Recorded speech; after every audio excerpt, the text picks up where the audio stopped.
National Incubator Center held Artificial Intelligence Summit 2023 in Islamabad, where IT experts gathered from all over the country. The experts emphasized that China is leading world in artificial intelligence. Pakistan should expand more technological projects with China to learn technology. In the meantime, Special Technology Zone Authority is trying its best to pave the way for Chinese tech companies. Pakistan is actually blessed with a young population. That's very important, and young people are usually quick in learning. So AI is developing very rapidly, and this sector is changing very rapidly. Everyone needs to learn a lot. So this is an opportunity to Pakistan, because right now we didn't have many people in universities. They can't afford it. But AI and data science, they are much more accessible than previous education.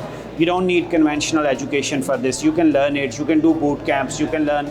That's what Atom Camp is doing. So it is very important for Pakistan to train our youth in AI and data science, and that youth can also solve Pakistan's domestic problems, as well as they can bring foreign remittances for Pakistan. So China has done two things. One is research and development in technology, and second one is training their population. So I think these two things which we need to learn, and we need to collaborate more with China to train our population, as well as to do more research and development funding for this sector. AI technology grows very fast in very limited resources. It can indeed help to solve the country's economic crisis. Pakistan has young emerging population in IT, while Pakistani diaspora is already proving its mettle abroad. I think artificial intelligence is one of those areas, I wouldn't say industry, but a technology that has a cross-cutting role. So I'll just give you an example. When we talk about Facebook, right? So what does it do? When you search 3 to 4 items of a similar nature, it starts suggesting you other similar things. That's AI at back end, looking at your behavior, at what you search, and show you relevant content. Similar is the case in, for instance, ChatGPT, which is another AI engine in a general intelligence form, where you interact with it and it gives you all the latest data, everything that you want. It can write poems, it can write content, it can write advertising copies. Then we have AI in manufacturing, autonomous vehicles. So it is one of those technologies that has relevance in all industries.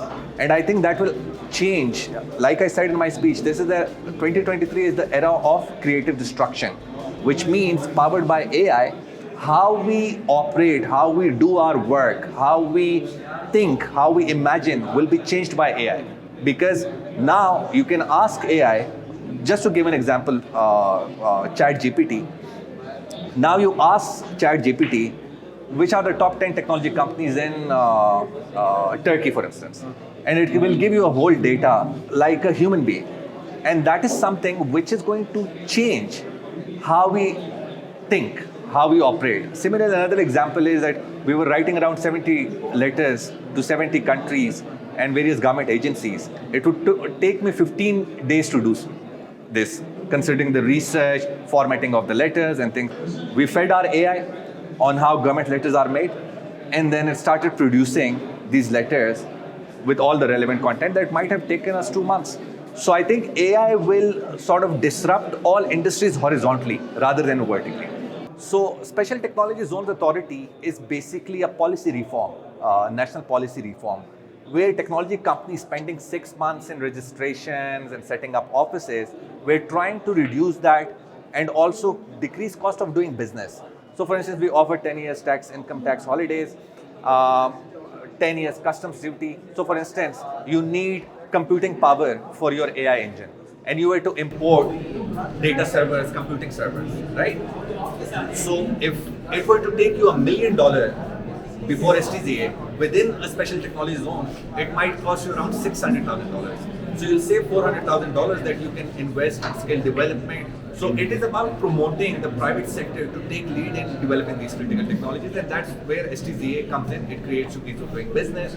It creates that ecosystem, because at every STZA we want a university or a university close by or within an STZA, so that younger human capital can come in and participate in this technology. So I think Special Technology Zone Authority has taken lead when it comes to technology cooperation with China. And just to give you an example, around 2 months ago, we established first of its kind China-Pakistan Science and Technology Center. And we have already hosted 2 conferences participated by around 5,000 Chinese technology companies.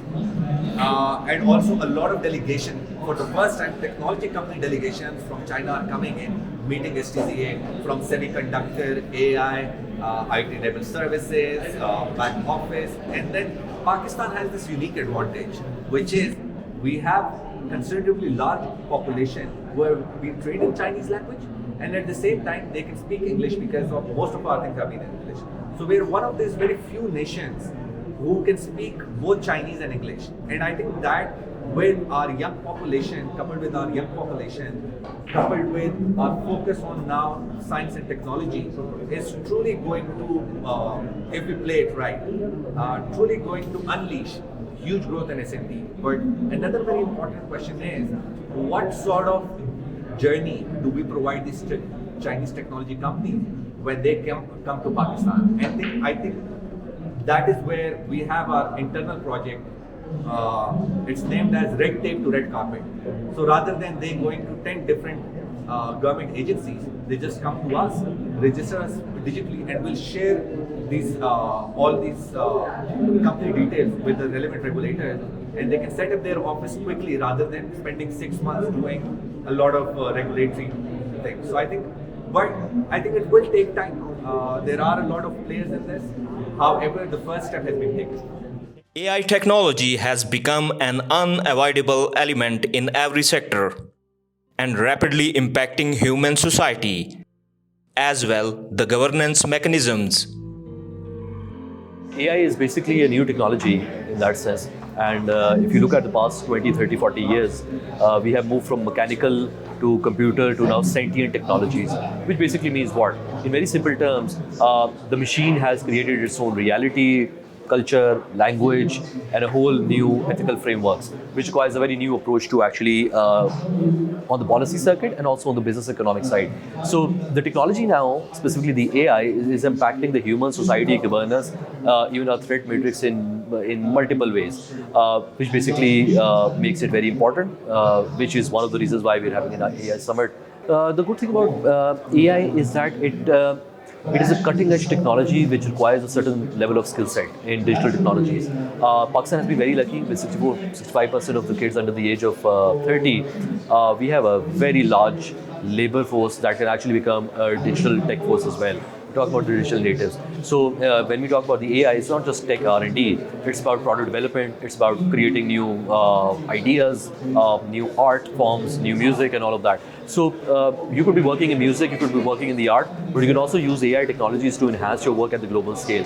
So that presents a very good opportunity for Pakistani young kids and others who are actually struck by the traditional hierarchical structures, to break those, overcome them, and be able to scale their products and their ideas at the global scale using AI technologies. So it doesn't really have to be a computer scientist.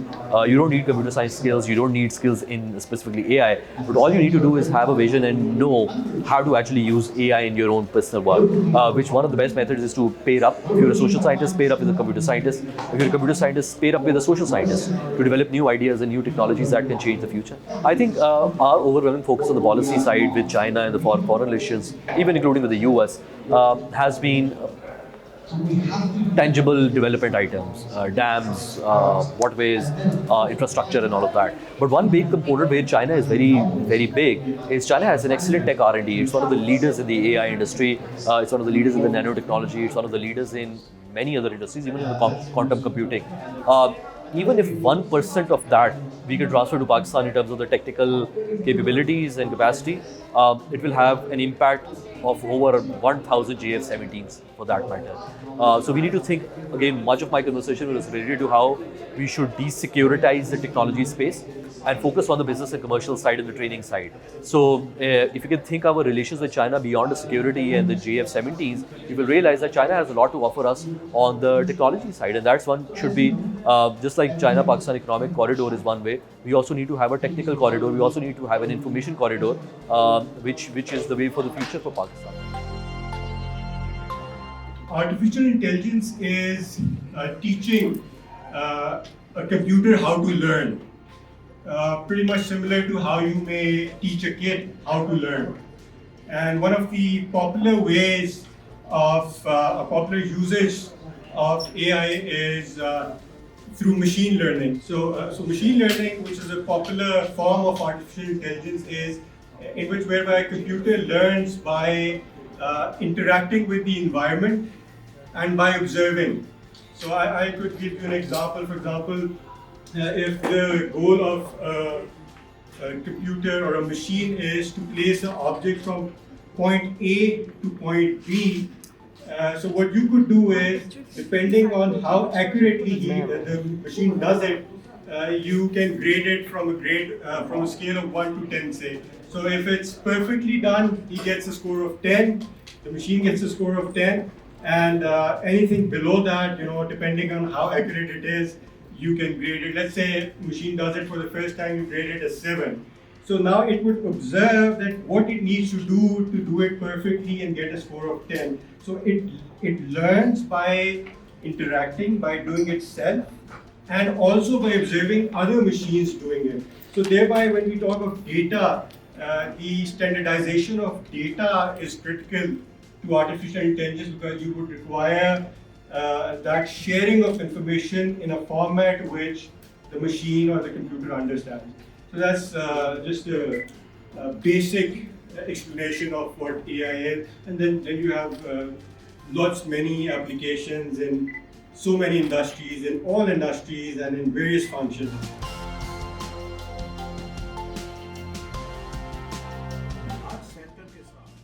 Laboratories in every sector of engineering and technology were created.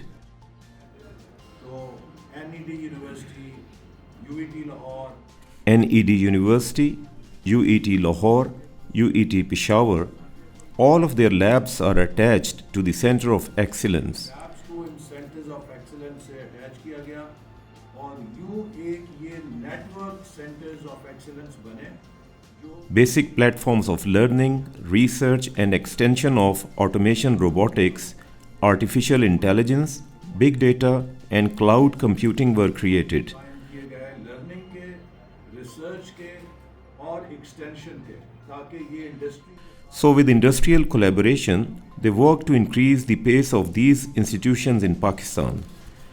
Pakistan के 10 lakh 10 million youth of Pakistan excelled as a warrior of the digital economy with the provision of laptops, and today those 10 million youth has made Pakistan the third freelancing country in the world. third biggest e-lancing country बना दिया है